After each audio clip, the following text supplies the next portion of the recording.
This is the Try Swim Coach Podcast, where the most difficult leg of the triathlon becomes your friend, leaving your struggles and your competition behind you. TrySwimCoach.com, helping you to laugh at the water. All right, well, welcome to Try Swim Coach. This is Kevin, and this is episode number 97. And today I'm excited to have a special guest on the show, marathon swimmer Chloe McCardel from Australia. And Chloe's passion is the English Channel. She most recently completed the first solo triple crossing of the English Channel in 25 years. And that's 34 kilometers per crossing. It's just amazing. She also set world records for the longest unassisted ocean swim in the Bahamas, totaling 124 kilometers or 77 miles in 41 hours, 21 minutes. And she also helped raise over $125,000 for the cancer charity Swim Across America by coaching 2 relays to swim across the English Channel. And she's also appeared on BBC, CNN, CBS, Discovery Channel, Associated Press, Reuters, and others. And her website is chloemccardel.com. Chloe, welcome to Try Swim Coach. Hi, Kevin. Thanks for having me on. Absolutely. I'm still blown away about the triple crossing, so we'll talk about that for sure. But how did you get started? Where are you from, and how did you get started in marathon swimming as your preferred activity? So I'm Australian. I live in Melbourne, which is kind of the bottom southeast corner of Australia. You may imagine Australia is very hot and dry, and a lot of it is, but where I live, we're quite a temperate environment, so we get quite a cold winter. It doesn't snow, but the bay where we live is really cold, great for English Channel swimming. But I grew up as a competitive pool swimmer, so I trained in my teens 7 to 9 sessions a week in the pool, plus I did the weights trainings. So that was a fairly intense program, but I really loved it. I didn't quite have the talent to take it all the way to the top, but that passion for pushing myself, for wanting to be the best I could be and excel and loving the water, that stayed with me up until my early 20s when I thought, you know, I would love to push myself in a sport, knowing that I might have missed the boat for competitive swimming. And I dabbled in triathlon, and then I thought, look, the swim leg is the best part of the triathlon, but it's so short. I felt really ripped off. I don't know if you have that experience, Kevin, or some of your triathletes do. And then I just thought, well, how can I make the most of, you know, my talent, which is really the swim leg and what I love the most? Because, you know, when you're out in the open water, you just feel so connected to nature. It's just a beautiful experience. So I entered a running marathon and a swimming marathon within a few months of each other. Did both. I liked the running marathon. I did it in 3 hours 37, but I loved the swim marathon much more. That was 11 kilometers. And I thought, well, I can really just test myself and see how far I can go in marathon swimming. So it kind of just started out as a personal challenge to see how far I could swim. And I'm still along that journey. I don't think I've found that ceiling yet. Wow, that's awesome. Yeah, when you said that your comment about triathlon, I was exactly the same way. It was like, I just couldn't believe how far ahead I was in the swim and how much confidence I would have going into the bike. And then just to be shattered within about 10 minutes of biking, getting passed up by old ladies and things like that. So yeah, exactly the same experience as I had. Yeah. So, but yeah, that's great. I mean, the swim is definitely, doing the distance swimming is definitely exciting. And, you know, I think that a lot of people that listen to this show, there's a combination of triathletes that really love the swim, and then the ones that kind of just are doing it, they want to get better so that they can be better triathletes, and that's kind of the purpose. But what is the thing that is most exciting for you about the distance open water swimming? Well, the hard thing is there's no one answer there, so I'm going to have to give you a split answer. Okay. One of the things is the freedom you get. So coming from a competitive swimming background, when it was all about, you know, how many strokes you were doing, what your time was for your race, and it was very clinical, analytical. It a very controlled environment. You're in a swimming pool with chlorine and, inside often in these stadiums. And then suddenly with these open water swims, I got into them via triathlon, this amazing open environment. There's no tumble turning, there's no walls, no chlorine. It's just this great sense of freedom. And yes, there's a race distance you've got to complete, but there's a lot of scope there to really, I guess, express yourself in this beautiful natural environment. So that freedom and that breaking away from all those controlling kind of environments and the chlorine and all those chemicals, it was just beautiful. And then I guess the connection to nature, which you can get in that natural environment. So I've swum with dolphins in Hawaii and Cuba, turtles in Hawaii. There's not a lot of living things in the English Channel except jellyfish. So I've swum with a lot of jellyfish around the world. But, that connection, I've swum with nurse sharks in the Bahamas, and that was a thrill. Like, I loved that. So the beautiful connection to nature and even being at the mercy of nature. And Mother Nature can be cruel sometimes, and I've had a hard time a few times with the conditions, but it's still amazing to be able to give yourself to the environment and say, I'm just one small speck in this beautiful ocean, and I'm going to roll with the punches. I'm not in control of all these variables, the weather, the water temperature, but I'm just going to see what I can do on this particular day. So it's like letting go in some ways, which I find it's quite a lovely kind of a spiritual experience. And then one of the things I've mentioned in that earlier answer is that I love the challenge because, when I started out marathon swimming, just completing my first marathon was a great challenge for me of 11 kilometers. And then through my journey, as I've got stronger and more experienced and more confident, I've had new challenges, and I've always wanted to see how far I could go. So I wanted the challenge of doing a double crossing of the English Channel the first year I was there, 2009. Didn't quite make that, but then I did make it the next year in 2010. So that was 21 hours 48. And then since then, my challenge has been to complete a triple crossing of the English Channel. So in marathon swimming, it's not so much about being the fastest swimmer out there. It's about seeing how far you can push yourself. And I think it's a wonderful sport where you're not always having to race other people and trying to beat other people. It's really more about yourself and how far you can go.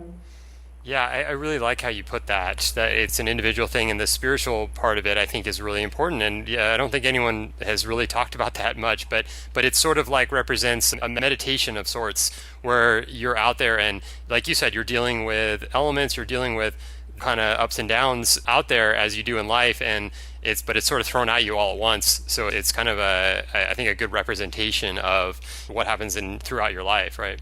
Yeah, and it's something that we all have to be able to do at times, is just let go, because things happen in life to all of us at some point or many points where you become overwhelmed by the circumstances or by people. And if you can't change things to have a better outcome for yourself, if you don't have that control, then you got to let go. And those that do yoga, and I love yoga as well, we go over that. Just sometimes you just got to let go. And when you're in the middle of a tough marathon swim, you can't get annoyed at the weather or the conditions for being shitty, because that's what you choose to put yourself in the circumstance. And then maybe things can happen, maybe they're overwhelming, but you can't get frustrated. You just have to let go and be at one with whatever conditions you've got. So yeah, it's a very spiritual sport in some ways. Yeah, and I did see the video. There was a video of you swimming with the nurse sharks, or at least right by them. And I don't know how comfortable I'd be with that situation. I guess those are not the type of sharks that will eat you. Yeah, they're not the ones that I have nightmares about. They're quite tame. Yeah, okay. So I'm sure that there's a lot of people that are listening that probably don't do marathon swimming, but they do distance swimming. And they're probably wondering, what do you think about when you're out there for hours and hours at a time and not able to communicate with people? Yeah, that's a really fascinating question. And I get that a lot from, all sorts of walks of life when I do talks. You've got a lot of hours to spend. Even if you're, say, just doing a 10-kilometer swim, that could take someone, say, 3 or 3.5 hours, which is a long time to be with yourself. As the triathletes on this podcast know, when you're swimming, your head is in the water. So unlike, say, running and riding where you can maintain a flowing conversation, you're really there with your thoughts. So you've got to be at peace with yourself. If you've got thoughts that are upsetting you or quite negative thoughts, you've got to be able to just let them go as well, because otherwise they'll just go around in circles constantly around your mind. So you really need to be at peace with yourself and not think about negative things. So if the conditions are frustrating you, for example, you need to focus on the positives, not the negatives, because any negative thoughts is going to start affecting your stroke, affecting how you feel, your performance, how much you're enjoying being out there. So it's always focusing on the positive. For example, if I'm struggling a little bit, maybe I've got aches and pains, or maybe the waves are annoying me because often they're quite choppy and it's hard to breathe and get your rhythm, and you're starting to get a bit frustrated. Well, I think about positive things like the finish of my crossing of the English Channel. So I visualize what it would feel like to exit the water, because you need to clear water for each crossing of the English Channel. So you've got to stand out of the water.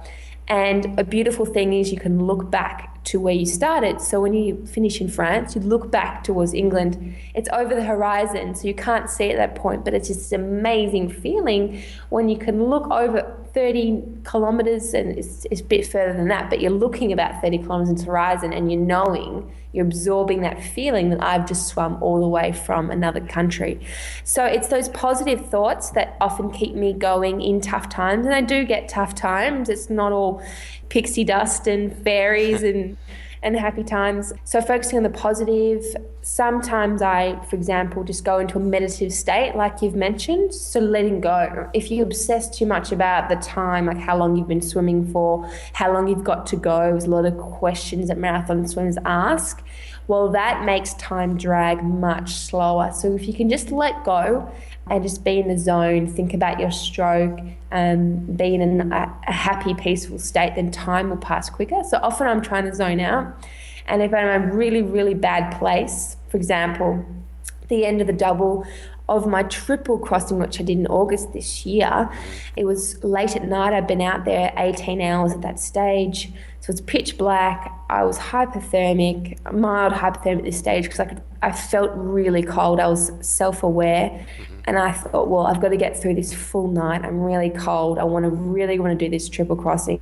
So I couldn't really zone out because the cold was overwhelming me. But what I could manage to do was count my strokes. So I counted my strokes to 10,800 one by one. I'm not cute. Something to ground myself. And I needed something more than just zoning out or focusing on positive. So that's my backup tool. If I'm really struggling, it's just down to the basics, trying to maintain a rhythm and counting my strokes. That's great. Yeah, I love that. Do you ever think about pizza? You know what? I do fantasize about warm, hearty, sweet food like pizza or cake, warm cake. Yeah. You see, a lot of my swims are in the English Channel. I've done it 13 times now. And as I'm sure those that listen to this podcast are aware, it's a very cold swim. So hypothermia is often not far away, if not in motion, and you just crave warmth. Like you crave the sun, you crave your feeds are warmed up, you crave your warm feeds, but beyond that, you crave everyone has like a favorite, junk food. So you go back into that craving zone and you fantasize about what you could be eating when you finish your crossing of that channel. Right. And I have that too. Yeah, I can't imagine. I mean, I've never done marathon swimming. I've done a lot of open water swims, but the only thing that I can relate to that part on is when I was a kid, I had this one swim team that I was on that we did these 4-hour workouts. And by the end of, toward that last hour of those 4-hour workouts, it was just like everyone could think about was the meal right after. Like we were just going to go and gorge ourselves, and there's no way you could turn your mind off to that. But yes, food's very comforting when you're feeling down, and especially warm food if you're cold. There's nothing like it. Yeah. So, and what do you eat? Like, how do you get your calories on those swims? This is something that's really important, not just for myself, but all marathon swimmers, because you're out there for so long. Just like Ironman triathlon, nutrition is key. We need to have a regular supply of carbohydrates and also vitamins and minerals because we're working really hard and our body needs to keep refueling. So hydration is also very important. So every 30 minutes, I have a pre-mix. We call it a feed. It's not necessarily solid. A lot of time for me, it's liquids. So this feed is inside a drink bottle, and the drink bottle is lowered down to me by my support crew. So some people have 2, 3, 4, 5, 6 support crew. I often just have one, and that's my husband. So he's lowering that down on a rope to me because I'm not allowed to touch him or the boat or anything else. No flotation devices allowed, no flippers, no snorkels, no wetsuits. So I'm just kind of treading water and then taking in that feed. And occasionally I'll have a solid food because your stomach is used to eating main meals throughout the day. So if you're swimming out there for a day and a half, or 2 days, which sometimes I do, your body really needs something a bit solid occasionally. Otherwise, it gets very, very hungry and empty. Yeah, I can imagine that. Let's go with your best open water experience and your worst. Well, in marathon swimming, because some of these swims can be quite arduous and because they're quite far and in such, variable, potentially fickle weather conditions, just making it to the other end is a huge goal and a huge achievement. So finishing these difficult marathon swims often is reward in and of itself for the journey that you've gone on to get there. So, for example, probably the 2 hardest swims that I've completed so far would be that triple crossing in August this year. That was 36 hours. So that was a great experience because I'd tried that on many occasions and had disastrous consequences. For example, being in English intensive care for 2 days with pulmonary edema and core temperature down to 28 Celsius.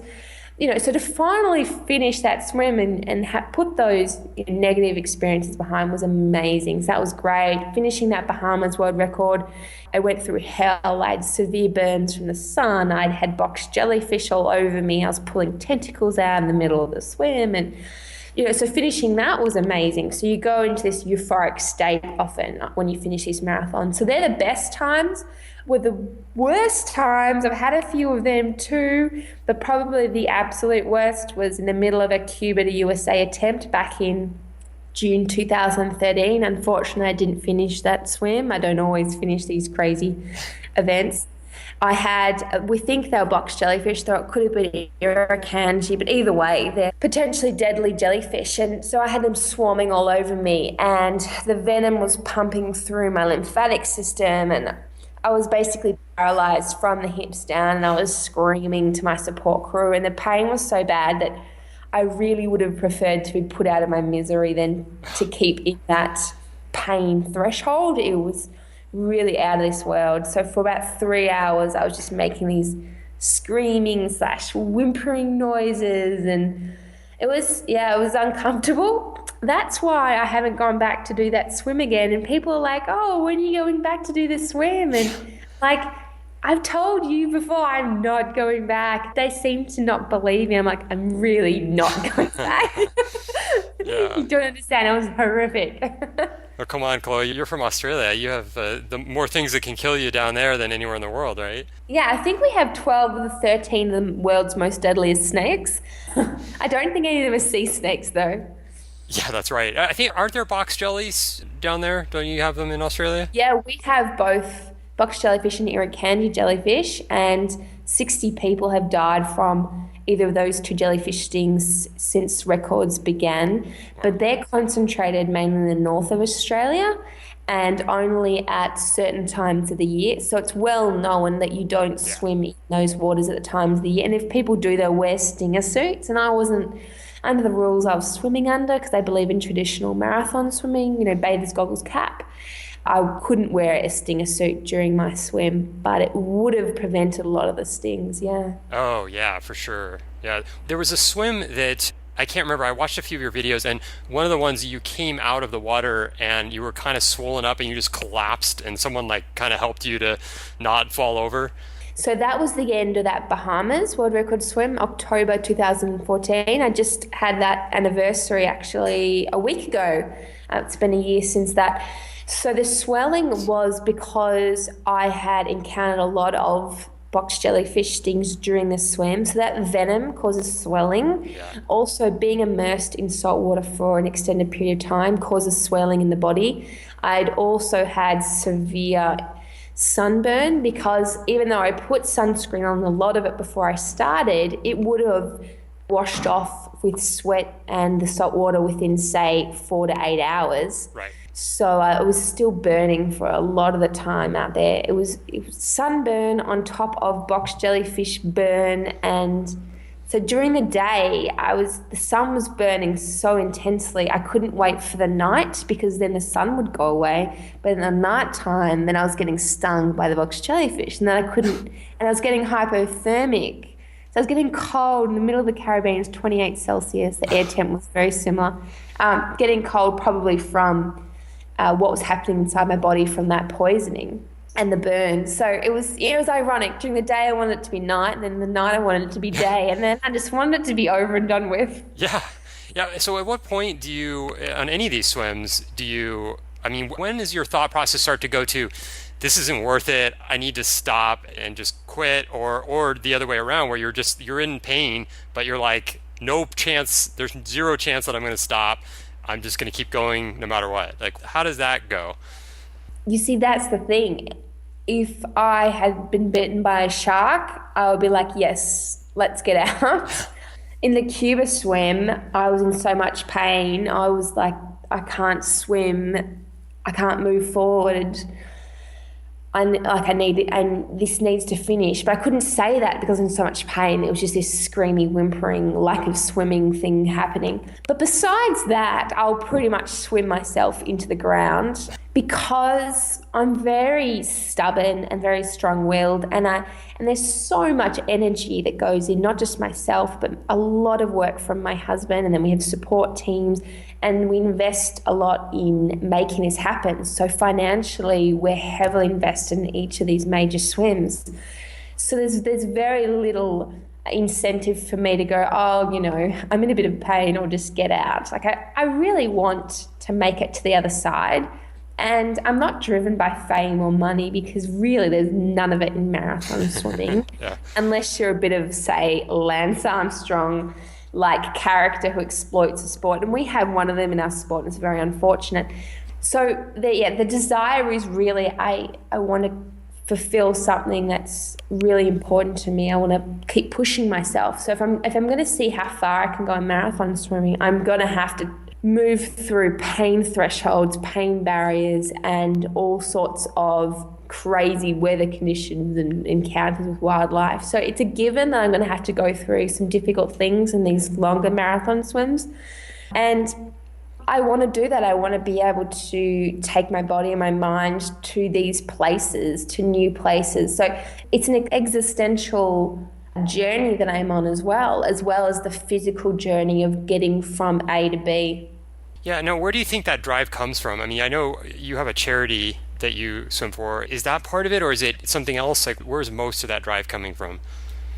Well, I've always been, like, even when I was young, I was a very stubborn sort of child. You could never talk me out of something once I guess, had my mind onto it.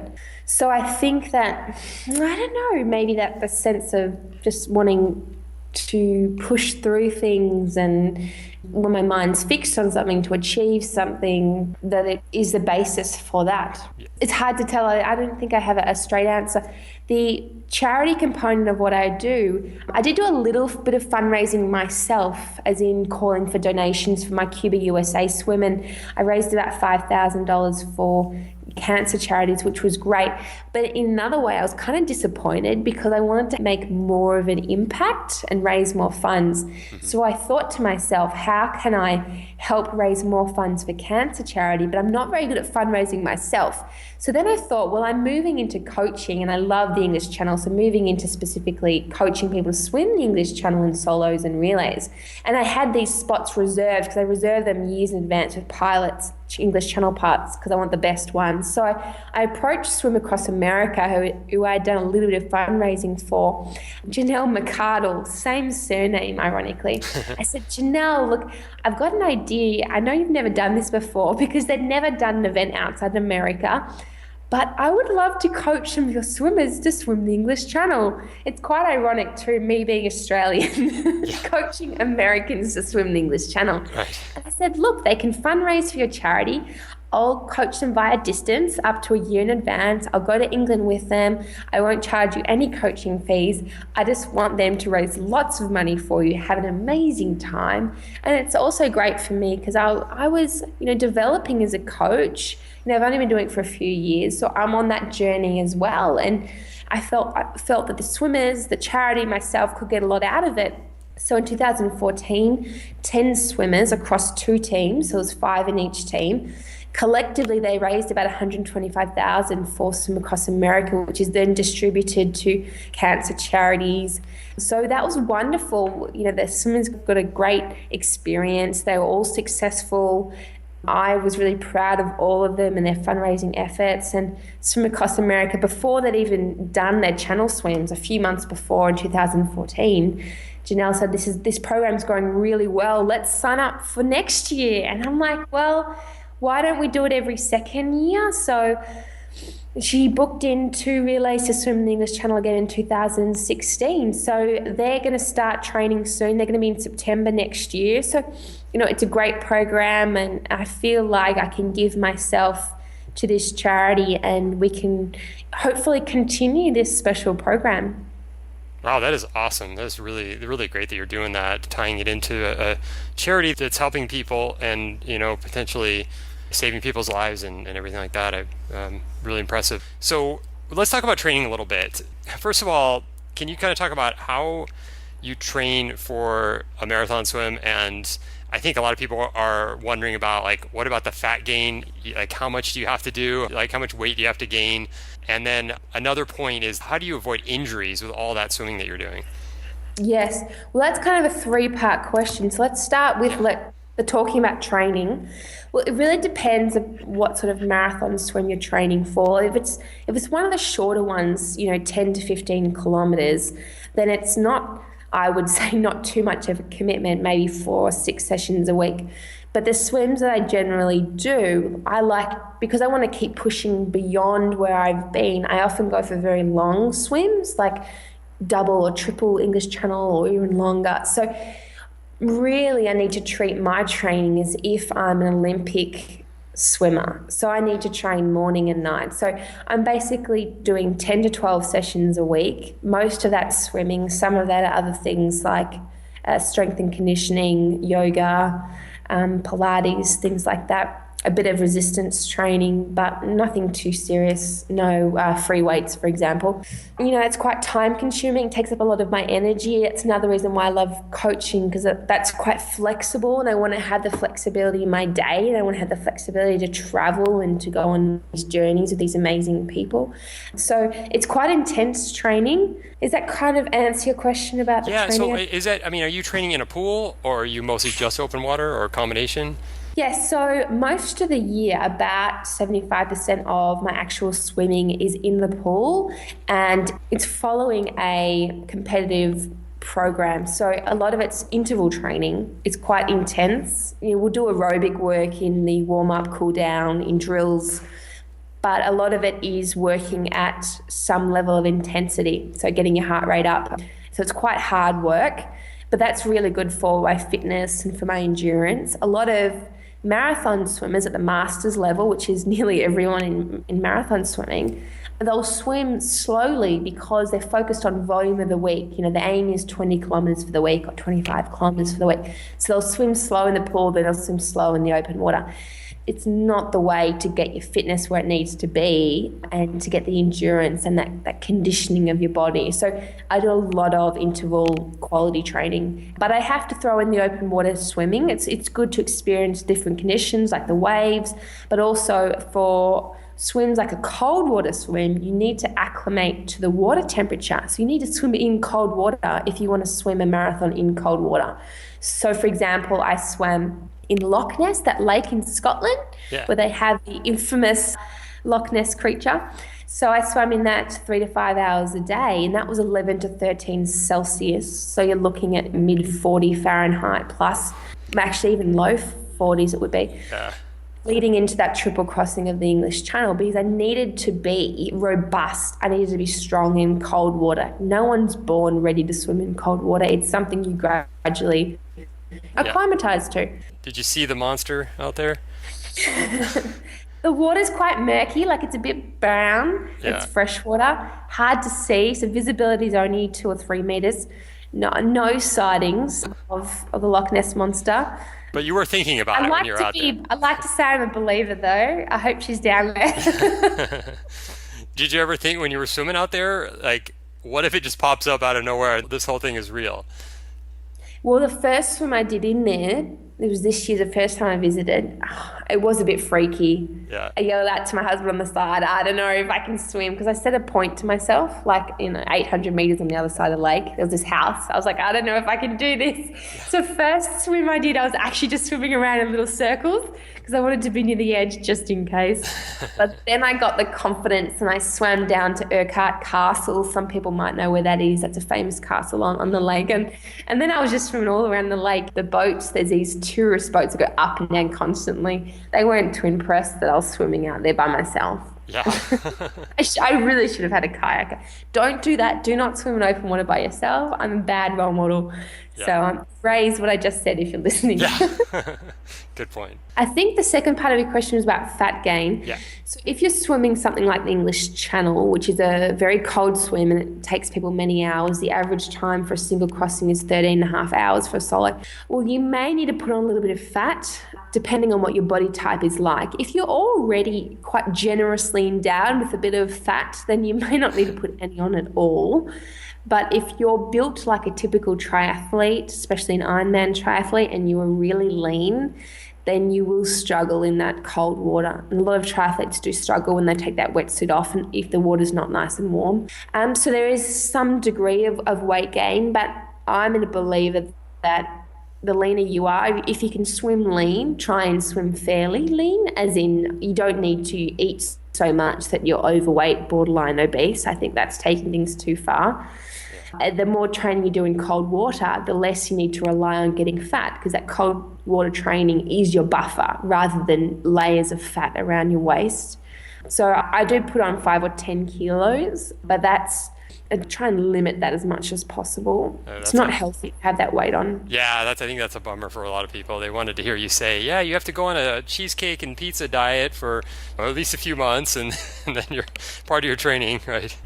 Yeah, I mean, a lot of solo swimmers, it's like a badge of honor. They say, I put on 10, 20 kilos, and then they have these stories. I go home from swimming and drink 2 pints of Guinness and 3 pizzas. And, if you're going to put weight on, and most people will need to put some sort of weight on, you need to do it in a healthy manner. Otherwise, you're just breaking your body down and causing inflammation in your body, which is going to lead to sickness and potentially injury. So, your body doesn't want all those things. So if you can, have healthy fats like, your avocado, your olive oil, your coconut oil, healthy fats is much better than all the sugars and then the unhealthy fats, if you can manage that. It's hard when you're training so much to put weight on. Yeah, that's right. And you were asking about avoiding injuries. Right. Well, I mean, that's really hard in such a repetitive sport. Luckily, there's not as much weight bearing as something like Ironman, especially the run leg. In any triathlon, there's a lot of weight bearing going on. So in a way, your joints are fairly protected, but your shoulders doing so many rotations. I mean, if you think about it, every second or two, you're doing a new stroke. It's 60 strokes a minute. I'm out there often for 20, 30, 40 hours. Like, it's a real hard slog on your body. So trying not to overtrain while you're leading up to your marathon swim, that's that fine balance you need to find. Because the difficulty is, and that's the same with triathlon, is you need to get a certain amount of volume in to get your body prepared for the event, but how much is too much when you start overtraining your body? So I tell my swimmers, and this is what my coach, I have a swim coach, he gives me a lot of just general advice, because what I do is so unique. I can't really rely on any one person for guidance. But he says you need to listen to your body, because if you're getting, say, sharp pain, that's probably indication that you're heading towards injury, or you may have an injury. Whereas if you've got more dull pain, then that may be something that you can manage and work through. So you need to understand how pain can be different, and some pain is tolerable and actually is good because it shows that you're pushing yourself. Yeah. But then there is pain where you just need to stop or pull back or see someone, a health professional to help you work through that. And that's really hard. And, I'm injured right now. I have a deltoid injury. I swam 115 kilometers, which is probably why I have that injury. Oh. That was the triple crossings. So it's one of the things I'm working through now. You've just got to, listen to your body as much as possible. Yeah, do you have any kind of shoulder routine that you do that keeps your shoulders strong and healthy? Well, because freestyle is quite a hunched over stroke where you're quite forward, I do have forward shoulders.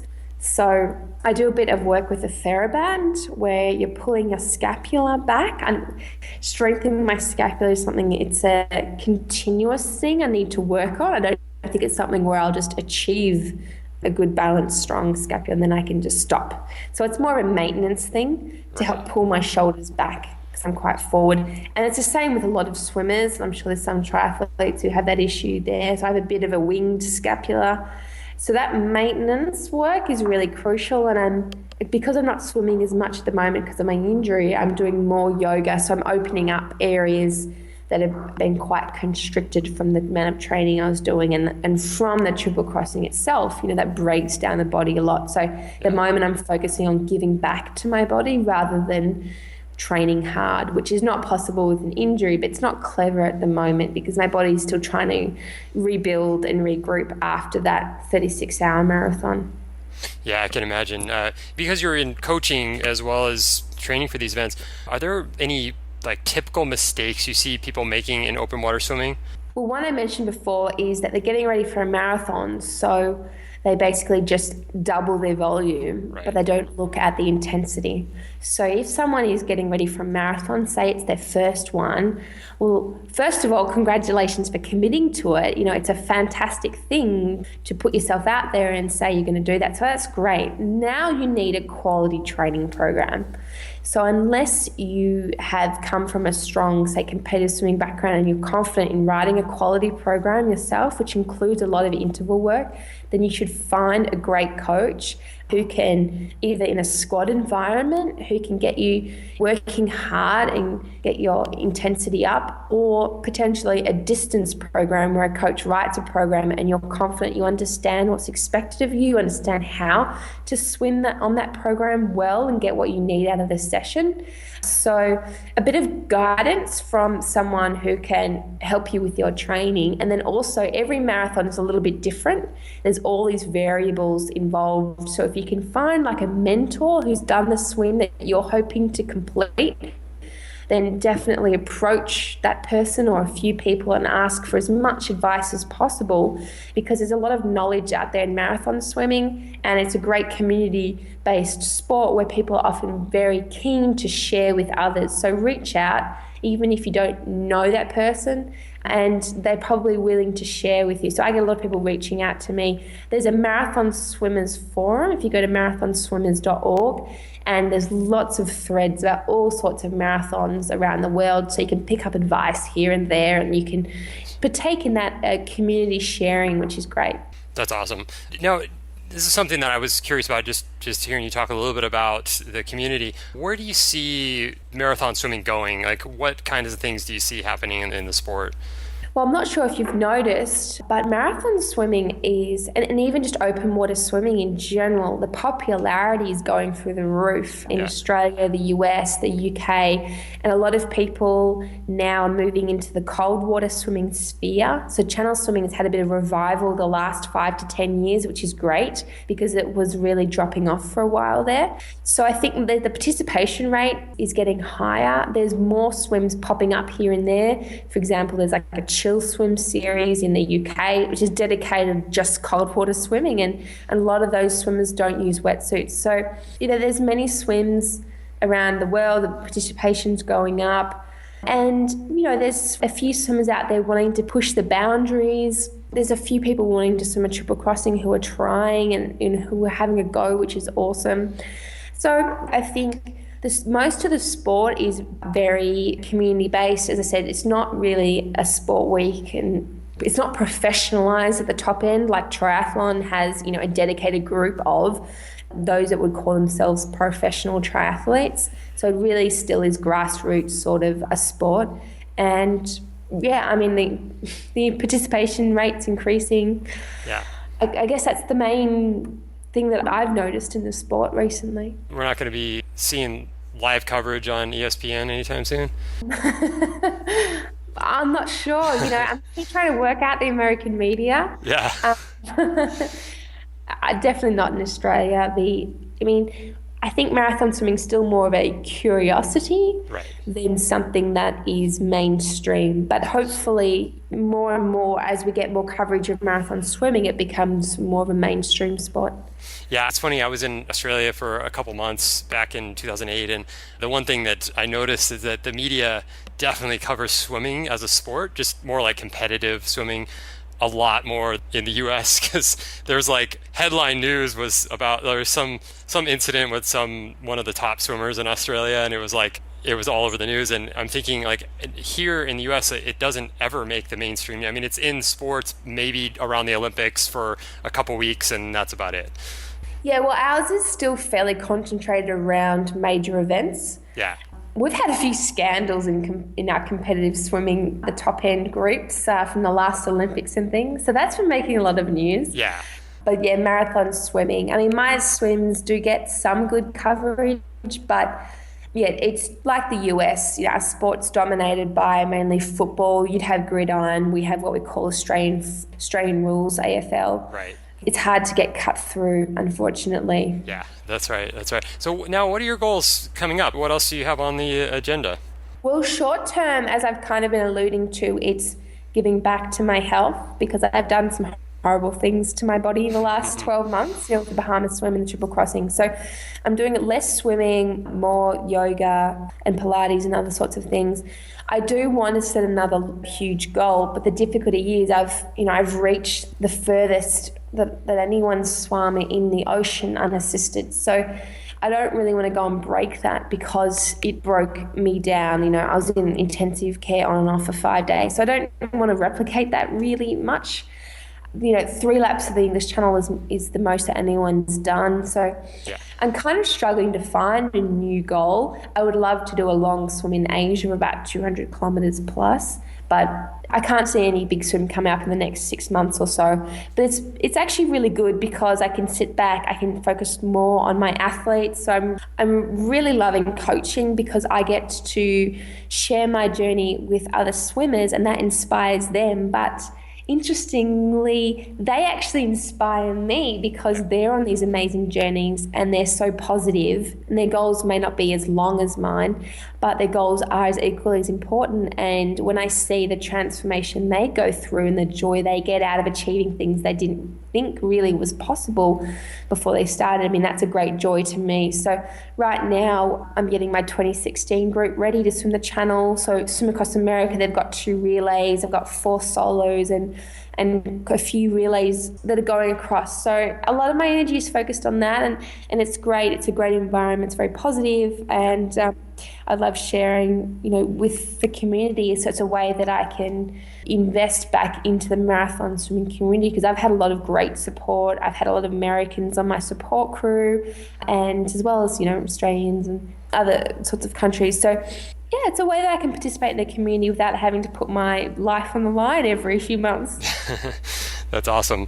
Now, so if someone wants to get a hold of you, they just go to your website, or do you want to give out an email address? Or yeah, so my website's chloemccardel.com, CHLOEM for Mary, CCARDEL.com. So I do have a relay for adults that's open for 2016 for the next month or so. So if you want to swim, say, in a 4 or 6 person relay, that's still available. So yeah, if you want to swim solo, I can potentially help out as well. I just want to share with as many people I can marathon swimming, open water swimming, and especially the English Channel. And I may throw in a relay that my swimmers can do in the future of Loch Ness, because that's a beautiful lake and I would love an excuse to go back there, really. middle of July maybe? August is a good time for Loch Ness. It takes a long time to warm up in the sun, just like the Channel does. That's right. All right. Well, Chloe, it's been awesome having you on. I really love your attitude and what you're doing, and you're an inspiration to a lot of people, and good luck with everything you're doing, and thanks again for coming on. Thanks, Kevin. It's been wonderful. Thanks for listening to another episode covering swimming and triathlon mastery. To get your free online swim clinic, just go to tryswimlessons.com. Give us your name and email, and we'll have session number 1 off to you right away. Begin your process of befriending the swim and laughing at the water now.